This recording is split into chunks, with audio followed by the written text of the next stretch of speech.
Dear student, तो chapter first की विविध का क्वेश्चन नंबर 14 देखिए। किसी समूह में किसी समूह में, ठीक है, विद्यार्थियों का कोई समूह है, उसमें 100 विद्यार्थी हिंदी बोलते हैं तथा 25 विद्यार्थी इंग्लिश एवं हिंदी दोनों बोलते हैं। प्रत्येक विद्यार्थी कुछ ना कुछ बोलता अवश्य है, यानी कुछ ना कुछ जानता है। तो समूह में विद्यार्थियों की संख्या ज्ञात कीजिए, यानी समूह में कितने विद्यार्थी थे तथा 50 विद्यार्थी इंग्लिश बोलते हैं। ठीक है, क्वेश्चन आप बुक में देख सकते हैं, इसलिए ये उल्टा सीधा सा लिख रहा है। ठीक है, अब यहाँ पे देखिए दोस्तों, जो आंसर है वो कैसे हम देंगे। यहाँ पे सबसे पहले देंगे क्या क्या चीज दी हुई है। नंबर ऑफ ई, यानी कि इंग्लिश बोलने वाले विद्यार्थियों की संख्या दे रखी है 50। ठीक है, उसके बाद नंबर ऑफ एच, यानी कि हिंदी बोलने वाले विद्यार्थी हैं 100।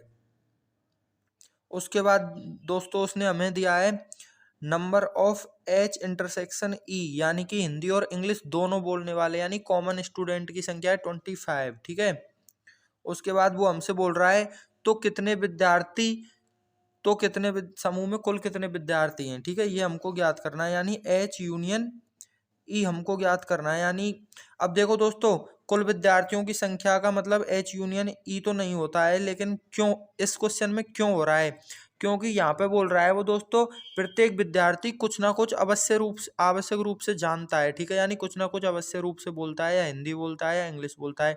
तो अब प्रत्येक विद्यार्थी कुछ ना कुछ बोलेगा, तो यूनियन का मतलब भी क्या होता है दोस्तों, या तो वो हिंदी बोलता होगा या इंग्लिश बोलता होगा। यूनियन का मतलब होता है या, और यहाँ पे भी बोल रहा है कुछ ना कुछ बोलता है, यानी कि या तो हिंदी बोलता है या इंग्लिश बोलता है। तो यूनियन का मतलब इस क्वेश्चन के लिए यही हो जाएगा, कुल विद्यार्थियों की संख्या। ठीक है दोस्तों, और इसको हम बेनारिक से भी समझाएंगे। ठीक है, तब तक आप वेट करो। कुल मिला के बात है, हमको एच यूनियन ई ज्ञात करना है यहाँ पे। ठीक है, वही एच यूनियन ई का फॉर्मूला होता है दोस्तों, number of E plus number of H minus number of H intersection E.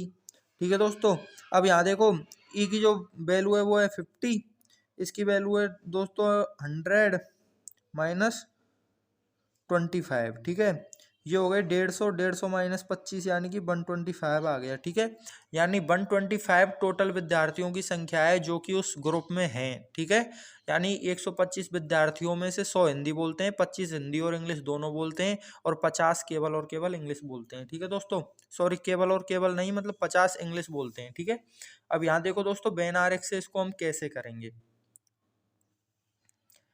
ये रहा, ठीक है, ये बेन आरेख बन गया।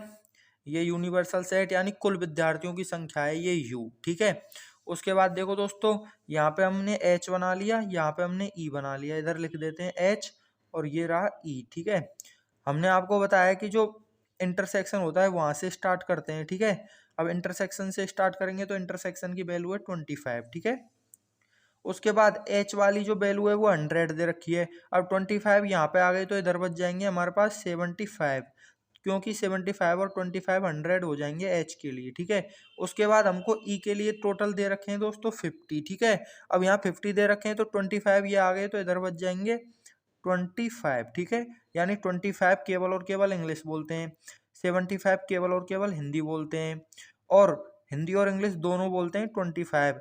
और कुल मिला के हिंदी बोलने वाले 25 प्लस 75, और कुल मिला के इंग्लिश बोलने वाले 25 प्लस 25 यानी 50 है। ठीक है दोस्तों, अब यहाँ देखो, प्रत्येक विद्यार्थी कुछ ना कुछ जानता है, इसका मतलब है कि जो टोटल विद्यार्थी हैं वो केवल और केवल इन दो सेट के अंदर ही आ रहे हैं। ठीक है, यहाँ पे बाहर ऐसा कोई भी विद्यार्थी नहीं है जो कुछ भी नहीं बोल पाता है, ना इंग्लिश बोलता है ना हिंदी बोलता है।